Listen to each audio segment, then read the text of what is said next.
Fala, garotada do sexto ano! Boas notícias pra vocês! Hoje a gente começa o curso de História do sexto ano. Aqui a gente vai falar diretamente com você que está fazendo essa série dentro do seu assunto, dentro da sua linguagem, tudo preparadinho para toda essa turma show de bola que está começando o Ensino Fundamental 2. E hoje o nosso papo é sobre história. O que é história? O que a história estuda? Uma pergunta que provavelmente você já se fez em algum momento. Afinal de contas, para que eu tenho que estudar história? Maninho, maninha, você tem que estudar história porque a história é uma disciplina e uma ciência extraordinária, fundamental. Vou te dizer por quê.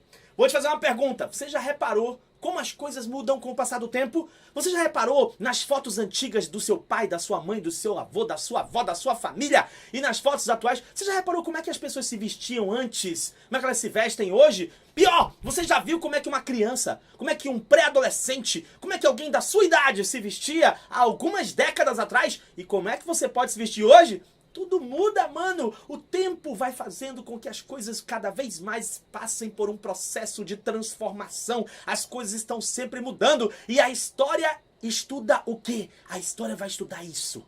A história vai estudar essas mudanças. Ela vai estudar não só o que está mudando, mas ela vai estudar também o que está permanecendo. Porque nem tudo muda. Tem coisa que permanece. Tem coisa que muda, tem coisa que permanece. Por exemplo, você, manuzinho, você, maninha, você pede a bênção do seu pai? Você pede a bênção da sua mãe? Como que, assim, ó, estender a mão, benção pai, benção mãe, você pede?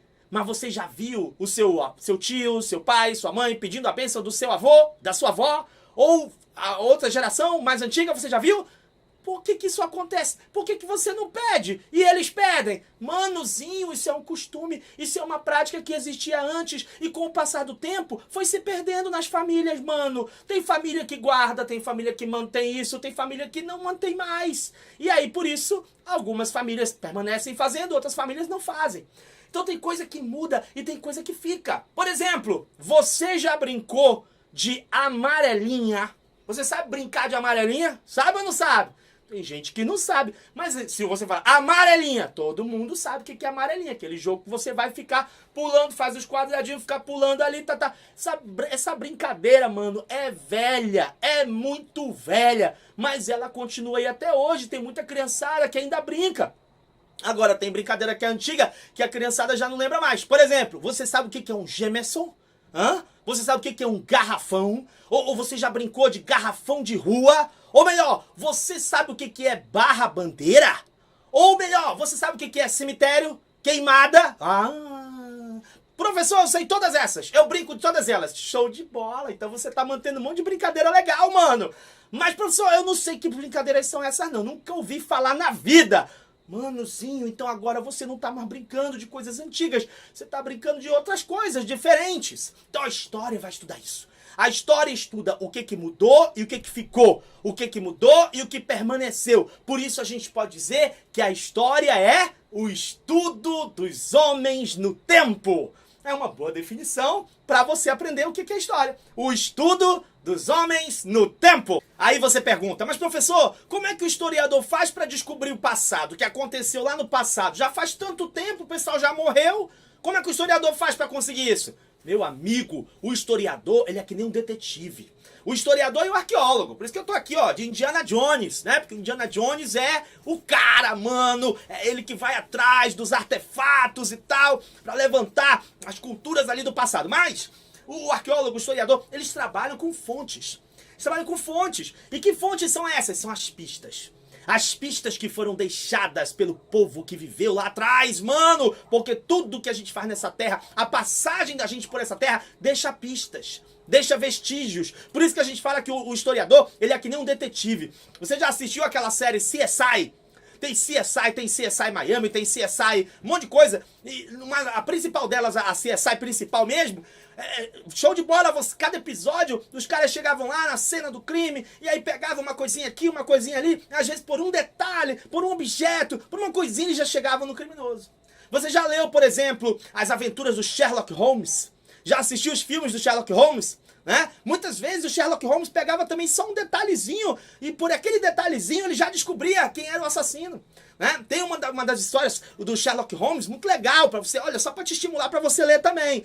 Muito legal, o Sherlock Holmes vai lá descobrir e tal, aí tem gente matando um monte de gente ali no hotel e tudo, ninguém sabe porque as pessoas morrem com o quarto trancado e ninguém sabia quem é que entrava porque não tinha pista de arrombamento, nada disso. Aí o Sherlock Holmes descobre que o assassino colocava uma cobra pelo teto dos caras, pelo teto, a cobra entrava e matava as vítimas, né? Aí Sherlock Holmes descobre isso, ó, cascaveando, uma pista aqui, uma pista ali, uma pista aqui, uma pista ali. Então só pra te ter uma ideia, só um exemplo de como é que funciona. O detetive é assim, o detetive não pega as pistas até descobrir o que aconteceu ali naquele momento. A mesma coisa o historiador. O historiador vai pegando as pistas, mano. Pista disso, pista daquilo. E essas pistas são os vestígios que foram deixados pela humanidade, mano. E essas pistas a gente chama de quê? A gente chama de fontes históricas, tá? Fontes históricas é o instrumento do historiador. E aí tem vários tipos de fontes históricas. Tem fontes orais, tem fontes visuais, tem fontes escritas, tem fontes da cultura material, tem vários tipos de fontes. Como é que funcionam essas fontes, professor? Fonte escrita, mano. Diário de alguém, né? Um jornal, uma carta que alguém escreveu 100 anos atrás, né? Por exemplo, tem um livro famoso de uma garota lá da época da Segunda Guerra Mundial. Sabe quem é? A Anne Frank. Já ouviu falar? O Diário de Anne Frank? Pois é, ela escreveu um diário, mano, ficou famoso, virou uma fonte histórica, e a gente pode descobrir como é que era a vida dela naquela época. Então, fonte escrita é tudo aquilo que você vê que tá escrito, mano, que é escrito, é diário, é jornal, é revista, tudo isso. O que mais? Fontes orais. Fontes orais é aquelas que ficam, ó, na oralidade, aquilo que foi falado, que foi deixado de uma geração para outra. Você faz uma entrevista com alguém, já pode virar uma fonte oral, né? Uma cantiga, né? Uma canção de ninar que foi passada de uma geração para outra, já pode virar uma fonte oral, né? As músicas, né? As histórias que são contadas, os mitos, as lendas que são passadas de geração para geração, elas podem também ser consideradas fontes orais, porque um foi contando pro outro, um foi contando pro outro, um foi contando pro outro, aí até chegar na nossa geração, mano. Então isso também pode ser uma fonte oral, né? As fontes visuais, uma fotografia, um desenho, né? Você tá vendo aquilo ali, é uma fonte visual. E a cultura, fontes da cultura material, né? Você pode, os objetos, brinquedos, né? Um artefato que você pega, uma enxada, um instrumento que era utilizado por alguém aí durante algum período da história. Cara, qualquer objeto que você possa tocar, a gente pode dizer que é uma fonte da cultura material, né? O cara produziu aquilo ali, aquele objeto, tá? Então, as fontes históricas são várias e o historiador usa cada uma delas para tentar desvendar esse passado misterioso. Por isso que o trabalho do historiador é super empolgante, cara! É show de bola! O historiador é um verdadeiro detetive, cara! Por isso que é tão bom estudar história. Aí você pergunta, beleza, show de bola, né? O trabalho do historiador é pegar essas fontes aí e estudar a vida dos reis, das rainhas, dos presidentes, das presidentas ou presidentas, enfim, né? O trabalho do historiador é estudar isso aí. Será? Será que o historiador trabalha só para descobrir como é que foi a vida dos reis, das rainhas, dos presidentes, né? Dos grandes líderes da história? Será? Não. O historiador não trabalha só para ficar investigando a vida de quem apareceu, não, de quem se destacou, não. Por quê? Porque não é só os grandes líderes que fazem a história acontecer, mano. Não, não é só o rei, a rainha, o príncipe, a princesa. Não, qualquer pessoa. Todos nós somos sujeitos da história, manuzinho, maninha. Todos nós podemos fazer a história acontecer. Eu posso fazer a história acontecer. Você pode fazer a história acontecer. Todos nós somos sujeitos da história. Então todos nós estamos fazendo história o tempo todo. Aí você diz, ah, professor, mas eu nem sou famoso, ninguém me conhece. Como é que eu vou? Como é que eu sou um sujeito da história? Como é que eu faço a história acontecer se ninguém me conhece? A história não é feita só de quem apareceu, a história também é feita dos anônimos, né? Você está contribuindo para a história do seu bairro, para a história da sua cidade, para a história da sua escola. Daqui a 100, 200 anos, de repente alguém pega lá, volta lá na sua escola e descobre os seus boletins ali na secretaria, vai estudar a vida dos alunos, como é que era a vida dos alunos da sua escola 1 século antes, 2 séculos antes, né? E aí vai pegar seu boletim e vai descobrir, mano, como é que eram as suas notas 1 século depois. Olha aí, ó, você já está fazendo a história acontecer. A história da sua escola está acontecendo através de você, né? Então você também pode fazer a história acontecer. E outra coisa importantíssima que você também não pode esquecer, mano.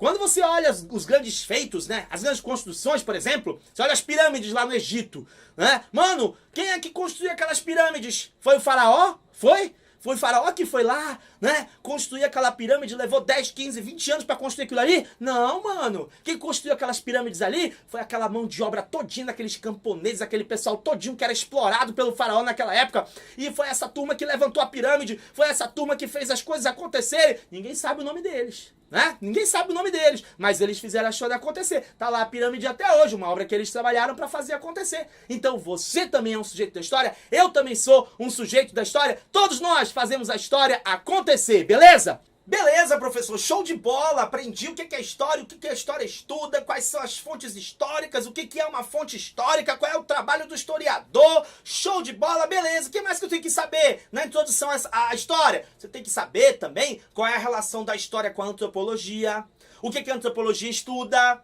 o que é cultura material, o que é cultura imaterial, o que é tombamento, e você tem que saber também o que é etnocentrismo, nessa relação da história com a antropologia. Tem muita coisa ainda que você precisa saber dentro dessa aula, mano! Então, não perde tempo, vem pra cá, vem pro nosso site, vem pra continuação dessa aula aqui no História em Loco. Deixa eu te contar, tem uma coluna aqui no nosso site que é História do 6º ao 9º ano. O que você vai fazer? Você vai clicar nessa coluna e você vai encontrar